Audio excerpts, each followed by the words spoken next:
The big thing about decolonisation work is that when I talk about decolonising, a lot of people contract about the current political climate in the world and, a lot of things that I align with that they may not feel that they feel so confident or feel so safe in exploring and expressing.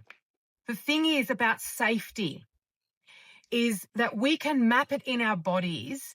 We can create safety and understand that in our spaces and in our bodies, though we're in a climate right now that is changing and that globally feels unsafe in a lot of places and spaces.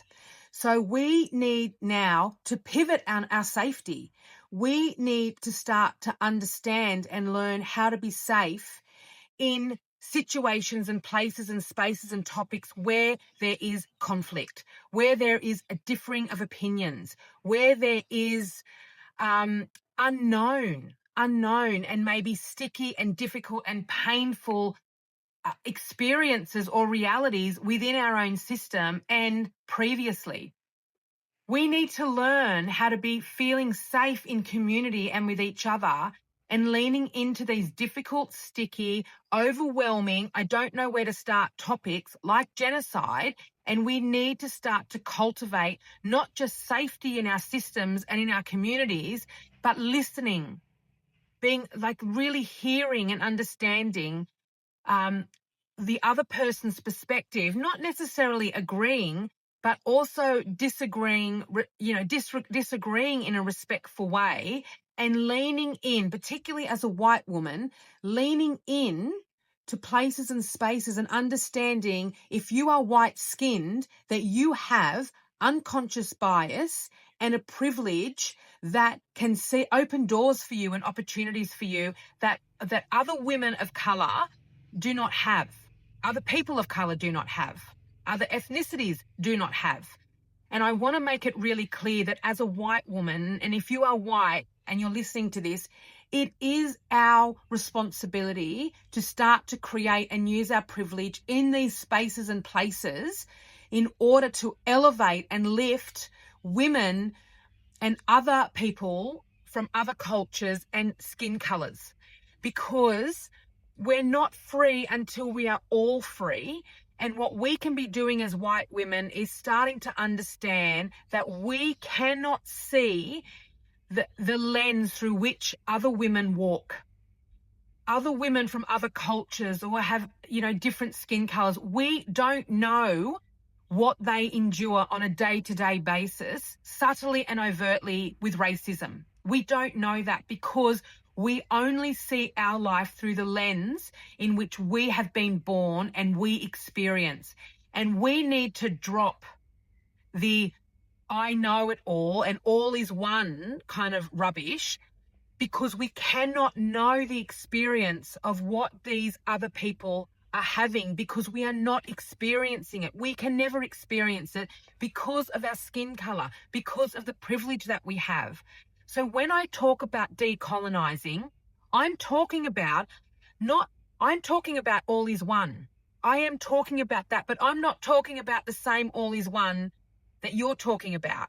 I'm talking about the all is one of that I don't know what you're experiencing as a non-white woman, a non-Australian woman, a non-white colonized woman. I don't know what you're experiencing if you don't fit into that binary that I walk in, that I've been raised in.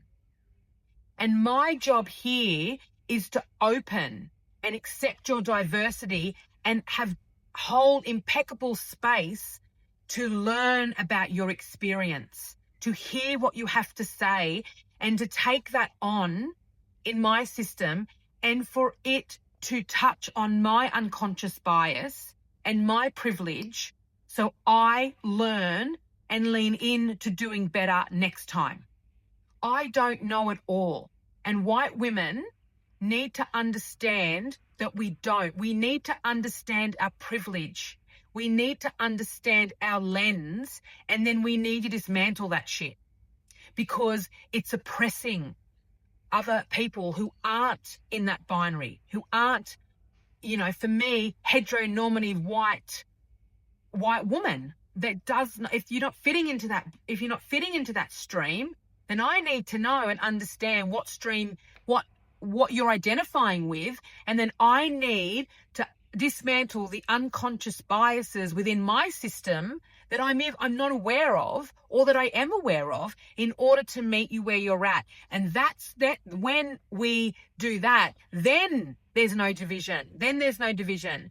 If we can lean into places and spaces where there's difficult conversation, where there's sticky, I don't know what to say, I don't know how to respond, I am coming to this with such vulnerability, and I'm afraid of my contribution to this situation, or where I have fallen asleep and not responded appropriately. We need to start to go there, because safety is great to map in the body and in community, and build community and safety in ourselves and in community. But if we're not having conversations and understanding our privilege and our unconscious biases, then we are propping up the systems of oppression and violence, not just internally, but externally in the community. And we can't then be feeling safe or creating safety for others. So safety right now in the system and in community needs always to pivot and meet what is happening in and around us.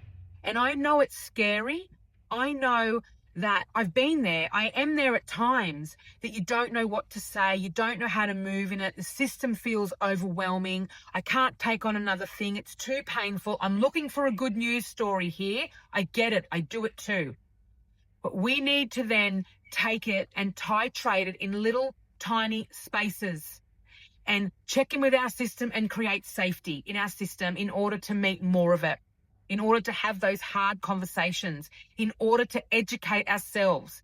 We have untapped opportunity and privilege in order to help our systems be feeling safe, regulated, grounded, and well, in order to meet the context and the fuckery of the world right now. It is our absolute responsibility to do so. The invitation here from me to you is start with your own body, start with your own system. Start mapping, start understanding where it is that you go when you're feeling unsafe, who that is, what experiences that you've had or having that you are not feeling safe in, and start to learn about your system, start to create safety in your system, and start to then use that in your day-to-day, meeting your system, meeting the context around you in your day-to-day, and start to titrate and move and be, asking yourself, how can I move in this space where I feel safe, where I feel grounded, where I feel held and supported? And start to move it in your day-to-day. And then start to then move it communally out, and start to meet what's in the community right now, what's in the collective, what's in the atmosphere, what's in the world. And we use the same principles of feeling safe in the body to start to move and meet the world climate. And we're not going to have all the answers. And actually, there is no answer right here, right now, for terrible contexts like genocide. At an individual level, at a collective level, yes, there is. We all need to show up and do our part in order to create a collective shift. And that's not going to happen unless each and every one of us start working on our system and start meeting what we're needing right now to then meet what's happening in the world. Because I'm telling you that what the world climate right now has been created by what we're feeling individually as a collective. Because we're feeling these things within us, we are putting that energy out. And so each one of us, including me, has contributed to what the fuck is happening in the world. That's an energetic principle. Energy follows intention. That's an energetic principle. So we, each of us, have a right and responsibility to tend to the internal system, tend to what's happening here, so then we can start to address what's happening out there.